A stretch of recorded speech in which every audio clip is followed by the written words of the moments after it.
wabarakatuh. Saya Andi Zakaria dari SMAN 1 Tebing Tinggi, NIM 223011172057, nomor UKG 201900858774. Merupakan mahasiswa PPG dalam jabatan kategori 2 tahun 2022 di Universitas Lambung Mangkurat, Prodi Ekonomi. Pada hari ini, Selasa 13 Desember 2022, akan melaksanakan ujian kinerja. Berikut adalah video pembelajaran saya.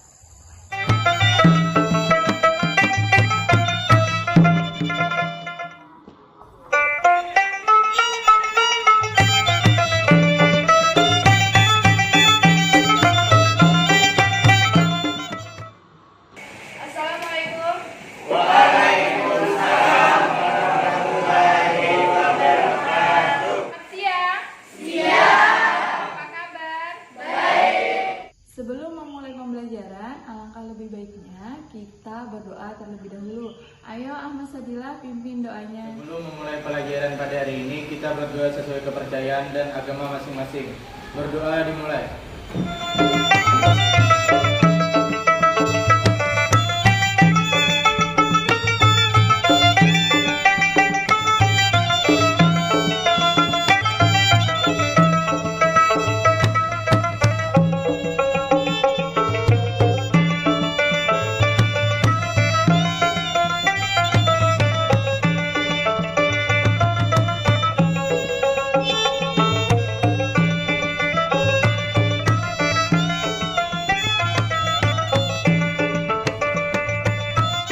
Berdoa selesai.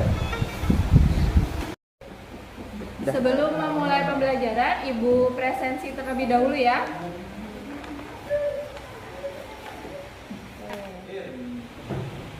Arianto, Hama, Jumadi, Aliansa, Bisa Adila,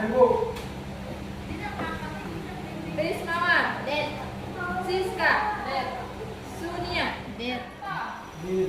Mama, Monita Oliva, Rima, Ripi Lina, Rismawa. Menanamkan sikap nasionalisme, mari kita sama-sama menyanyikan lagu Indonesia Raya. Ya, Siti Haryana silakan maju untuk memimpin teman-temannya.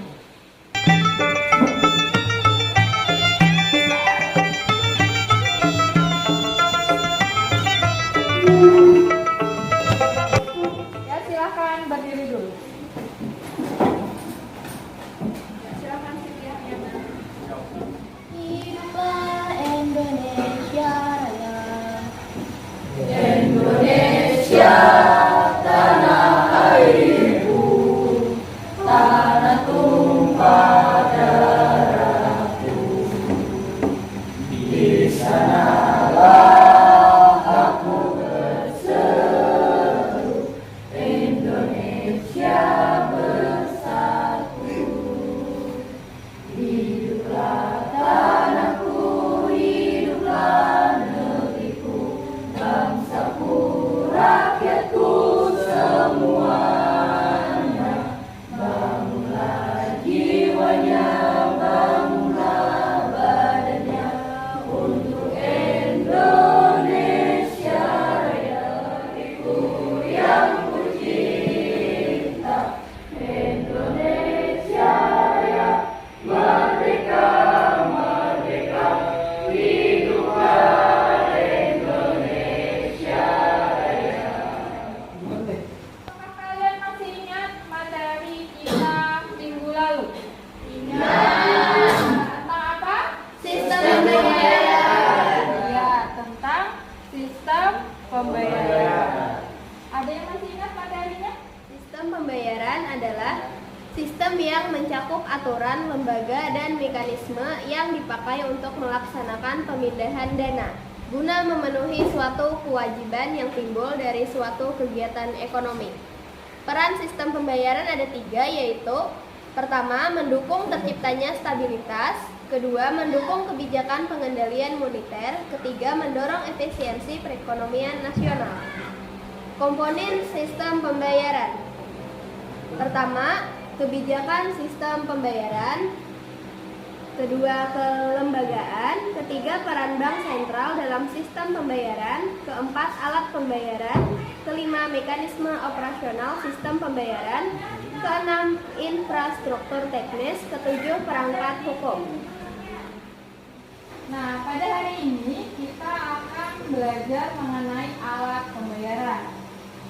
Dengan tujuan pembelajaran melalui model pembelajaran problem based learning atau PBL dengan metode diskusi, tanya jawab, dan presentasi kelompok berbantuan media AI serta menggunakan pendekatan TIPEC.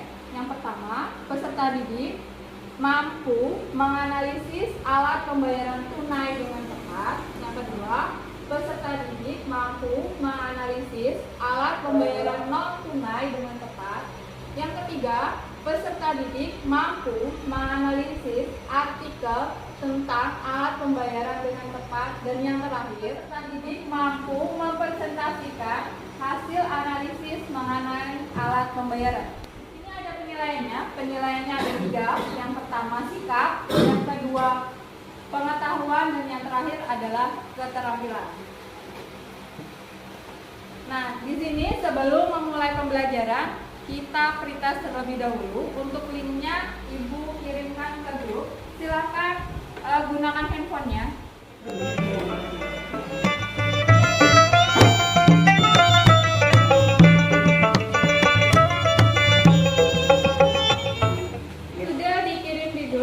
Dicek di grup kelas.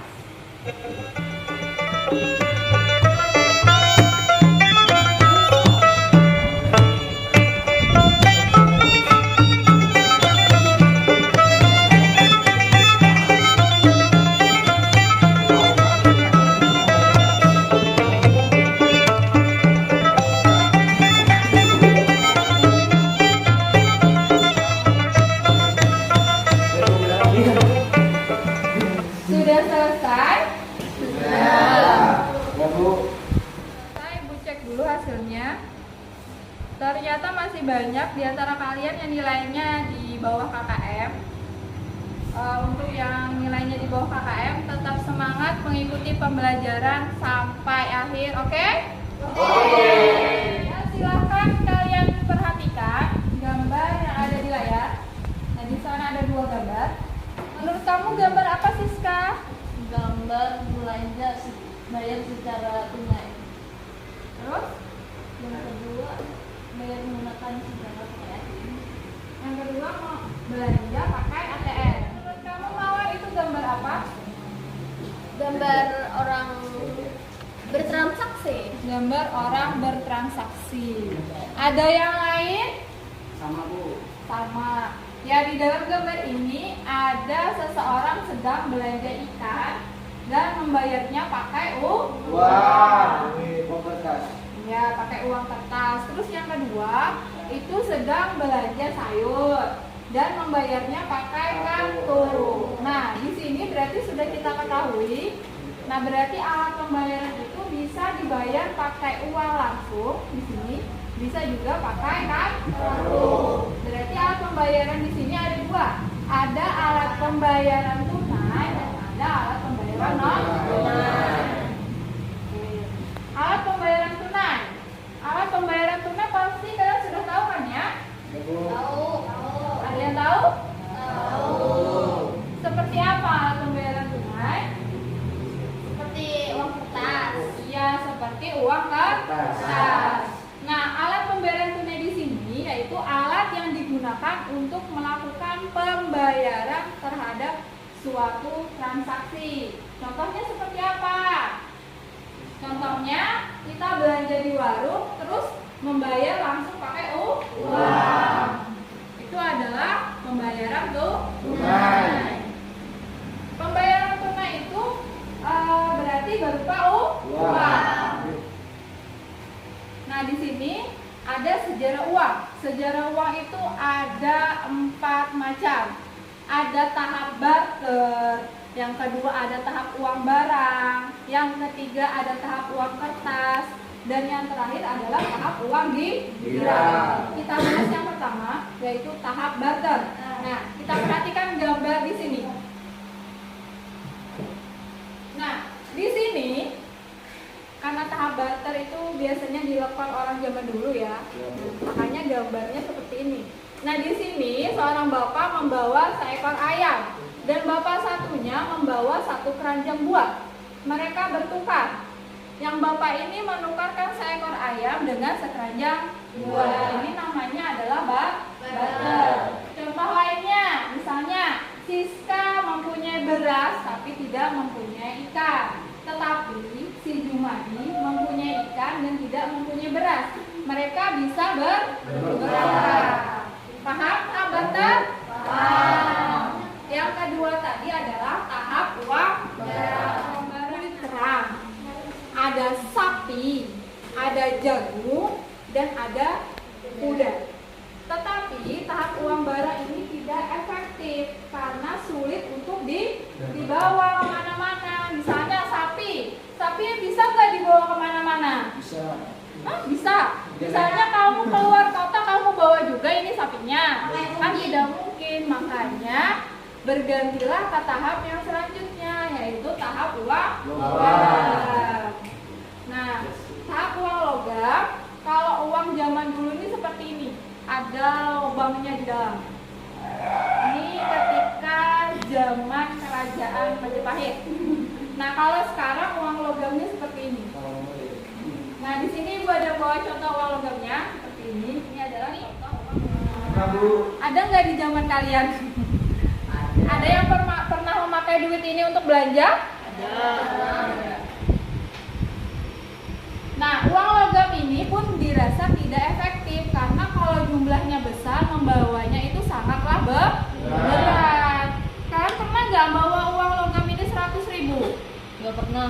Kalau 1 juta itu pasti berat banget ya. Nah, makanya dikatakan tahap uang logam ini tidak efektif untuk membawa uang yang jumlahnya banyak. Yang selanjutnya yaitu tahap uang kertas. Nah, di sini ada gambar contohnya. Ada gambar uang 500 dan uang 100. Ada yang pernah berada di zaman uang kertas seperti ini? Nah, ini uang kertas kalau zaman sekarang contohnya uangnya seperti ini. Kalian pernah makan kan seperti ini? Ya, namanya adalah uang kertas. Uang kertas dirasa juga lebih efektif karena itu mudah dibawa kemana-mana karena ringan. Dan yang selanjutnya mengikuti zaman, yaitu muncullah tahap uang gira. Tahap uang gira itu ya seperti kartu debit ataupun kartu kredit. Nah, contohnya seperti ini. Nah, ini adalah contoh dari tahap uang gira. Yang selanjutnya ada syarat uang. Syarat uang di sini contohnya ada 5. Yang pertama, disukai oleh masyarakat. Yang kedua, mudah disimpan. Sudah pasti kan ya, mudah disimpan. Yang ketiga, nilainya stabil, tidak berubah. Maksudnya hari ini 5.000, besok 2.000. Yang keempat, memiliki jaminan. Dan yang terakhir, tidak mudah rusak. Kalau mudah rusak, sehari rusak, besok nggak punya uang lagi, ya kan? Oke. Dan yang selanjutnya yaitu fungsi uang. Fungsi uang itu sebagai alat tukar. Kita belanja itu kan sebagai alat tukar. Yang kedua sebagai satuan hitung. Misalnya kalau belanja berapa bayarnya? 5.000. Itu masuk ke dalam satuan hitung. Yang ketiga sebagai alat pembayaran. Ketika kita belanja atau bertransaksi kita membayar, itu berarti masuk ke dalam alat pembayaran. Dan yang keempat, alat pemindah kekayaan. Maksudnya ini misalnya si Sadila mempunyai kebun karet di Sumsel, terus mau dijual kepada Mawar. Hasilnya tadi diberikan lagi kebun karet di Gunung Batu. Nah, itu merupakan contoh dari pemindah kekayaan. Nah, yang selanjutnya adalah jenis-jenis bahan pembuatannya.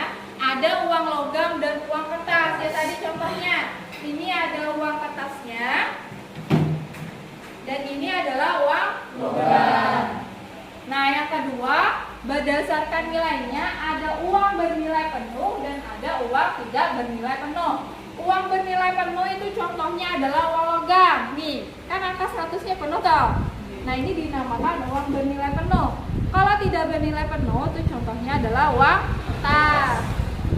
Yang selanjutnya adalah berdasarkan lembaga yang mengeluarkan. Ada uang kartal dan ada uang giral.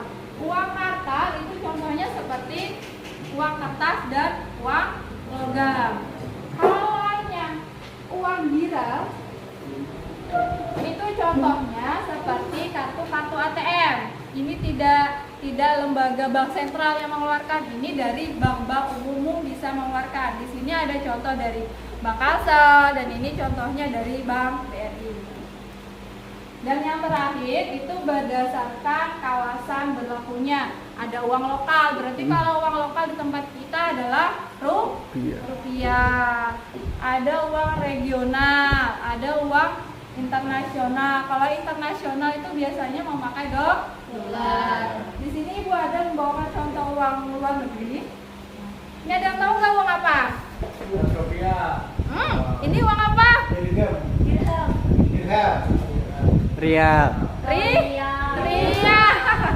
Ini adalah uang Arab. Yang selanjutnya tadi kita sudah membahas alat pembayaran tunai. Yang selanjutnya yaitu alat pembayaran non tunai. Nah, alat pembayaran non tunai ini berarti tidak dibayarkan memakai uang kertas dan logam. Nah, jenis-jenisnya bisa kalian perhatikan di sana. Yang pertama itu ada cek. Cek itu ada yang pernah nggak yang lihat cek? Nih, cek itu seperti ini. Cek di TV ya. Cek ini itu misalnya seperti ini. Nah, si Risadila ini seorang pengusaha. Dia mempunyai anak bernama Monita Loliva. Nah, setelah itu Monita Loliva ini ingin meminta uang kepada bapaknya yang bernama Risadila. Nah, kemudian Risadila memberikan sebuah cek kepada si anaknya. Terserah kamu mau nulis berapa aja di cek itu. Nah, kemudian si Monita membawa ke bank. Jadi si Monita ini memakai cek yang sudah ada tanda tangannya si Risadila. Yang kedua, biliet giro. Ada yang pernah lihat biliet giro? Gambarnya. Biliet giro itu kalian pernah nggak ke bank yang dekat sini yang di Awayan? Nah, kalian pernah nggak transfer uang? Melalui bank, bukan melalui ATM. Kalau kita datang ke bank, terus datang ke security biasanya ditanyakan mau keperluan apa. Kalau mau transfer biasanya dikasih seperti ini. Kita menuliskan kemana tujuannya, nomor rekeningnya, terus berapa jumlahnya, baru kita berikan ke pegawai banknya. Itu dinamakan biliet giro. Yang ketiga yaitu kartu debit. Kartu debit itu tadi ya ATM. Yang seperti ini tadi. Ini tadi masuk ke dalam kartu debit. Nah, yang terakhir adalah kartu kredit. Kartu kredit ini bentuknya mirip dengan kartu debit. Akan tetapi kalau kartu kredit ini kita memakai dulu, membayarnya nanti. Oke, sampai di sini paham? Paham. Alhamdulillah. Kalau sudah paham, sekarang Ibu bagi kelompoknya. Nama kelompoknya sudah ada di layar. Silahkan kalian membentuk kelompoknya.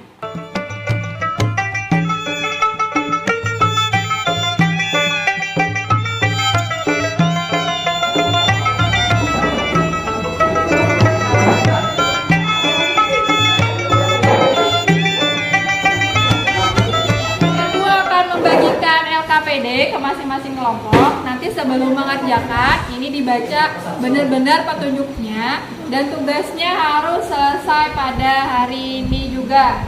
Siap? Siap.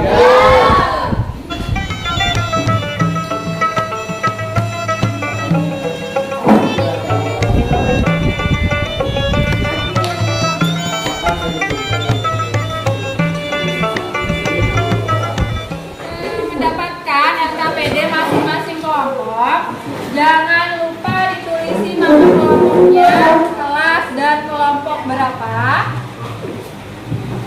Nah, di lembar ketiga itu ada bahan ajarnya, itu dibaca terlebih dahulu sebelum menjawab pertanyaan. Nah, di situ ada petunjuk RKPD-nya. Silakan dijawab dan didiskusikan di kelompoknya. Jika ada yang tidak paham, bisa ditanyakan kepada ibu.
Tapi sebelum kita presentasi, kita ice breaking terlebih dahulu ya. 5,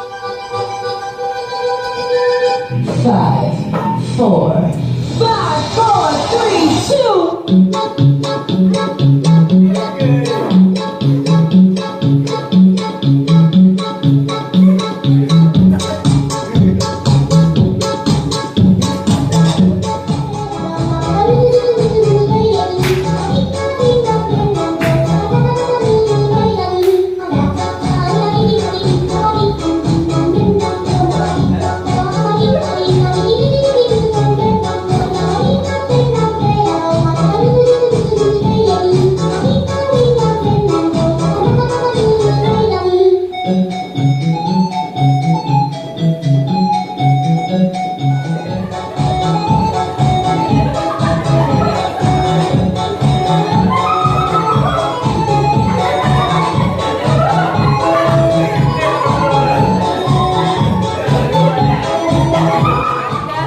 breakingnya gimana? Sudah nggak pusing lagi? Iya.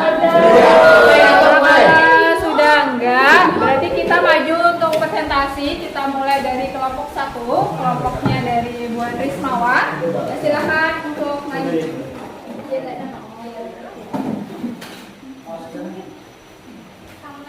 Assalamualaikum warahmatullahi wabarakatuh. Waalaikumsalam warahmatullahi wabarakatuh.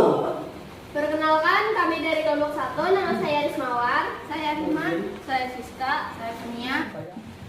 Oke, di sini kami akan mempresentasikan hasil diskusi kami. Apakah yang kalian ketahui tentang alat pembayaran non-tunai? Jelaskan. Pembayaran non-tunai dilakukan tanpa menggunakan uang fisik, baik kertas maupun logam. Contohnya, cek, ATM, dan kartu kredit. Ingin ditanyakan dari jawaban dari kelompok 1. Saya. Assalamualaikum warahmatullahi wabarakatuh. Waalaikumsalam warahmatullahi wabarakatuh. Perkenalkan, saya Ahmad Sadila dari kelompok 2 ingin bertanya, mengapa uang non tunai dikatakan lebih aman dibandingkan dengan uang tunai? Baiklah, saya akan menjawab pertanyaan dari Ahmad Syadilah. Penggunaan uang non-tunai bisa meminimalisir uang hilang dicuri, presentasi dari kami. Wassalamualaikum warahmatullahi wabarakatuh.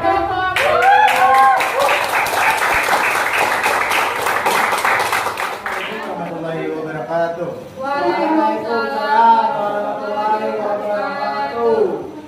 Perkenalkan, kami dari kelompok 2 yang beranggotakan saya Ahmad Sadila.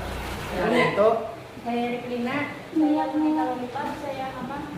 di sini kami akan mempresentasikan hasil diskusi kami. Kenapa masyarakat mulai beralih secara melakukan pembayaran non tunai? Karena semua transaksi bisa dibayarkan secara non tunai dan lebih mudah dibawa kemana-mana. Izin, saya ingin bertanya. Bagaimana contoh penggunaan alat pembayaran non tunai? Saya akan menjawab pertanyaan dari Siti Mariana. Contoh pembayaran dari non tunai, contohnya yaitu dengan kartu debit. Misalnya kita mau belanja di Shopee, dengan itu kita bisa membayar dengan menggunakan kartu debit. Bagaimana Siti Haryana, sudah paham? Paham, Bu? Itu saja yang dapat kami sampaikan. Selain mohon maaf. Wabillahi taufiq wal hidayah. Wassalamualaikum warahmatullahi wabarakatuh. Waalaikumsalam warahmatullahi wabarakatuh. Kelompok terakhir, silakan maju. Dari kelompok 3 ingin mempresentasikan hasil pendapat kami. Ya, hasil presentasi dari kelompok kami ucapkan terima kasih. Wassalamualaikum warahmatullahi wabarakatuh. Kelompok 1 sampai dengan kelompok terakhir sudah pada maju semua. Gimana materinya, sudah paham semua? Paham. Alhamdulillah. Kalau sudah paham, silahkan kembalikan kursi dan meja seperti semula. Baiklah, selanjutnya kita menjawab soal post-test. Untuk linknya itu Ibu kirim ke grup.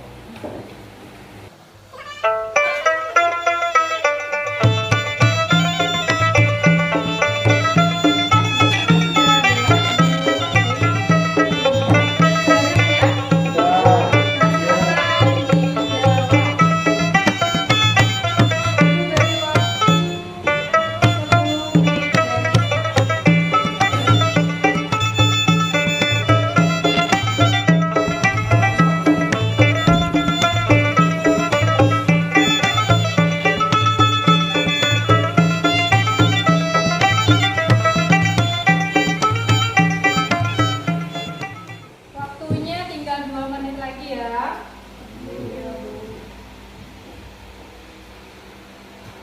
Sudah selesai? Sudah semua? Alhamdulillah. Selanjutnya kita simpulkan untuk materi pada hari ini. Ibu minta tolong kepada Ahmad Sadila untuk menyimpulkan materi pada hari ini. Kesimpulannya adalah alat pembayaran tunai. Alat pembayaran tunai adalah alat yang digunakan untuk melakukan pembayaran terhadap suatu transaksi secara tunai. Sejarah uang, tahap barter, tahap uang barang, tahap uang kertas, tahap uang barang. Syarat uang, disukai masyarakat, mudah disimpan, nilainya stabil, memiliki jaminan, tidak mudah rusak, mudah dibawa.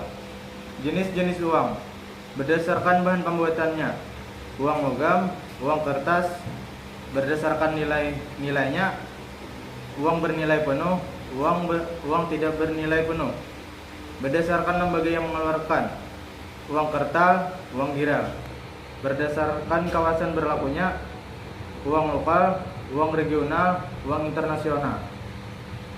Pengertian alat pembayaran non tunai.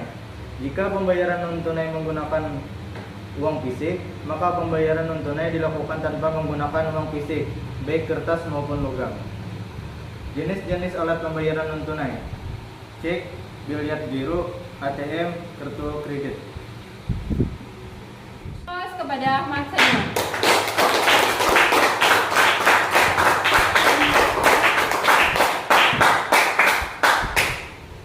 Sudah selesai materi kita pada hari ini. Nah, untuk materi selanjutnya yaitu badan usaha. Nanti silahkan kalian pelajari di rumah mengenai materi badan usaha. Materi pada hari ini Bu cukupkan sampai di sini. Sudah paham semua kan ya? Paham. Mari kita ucapkan alhamdulillah. Assalamualaikum warahmatullahi wabarakatuh. Waalaikumsalam.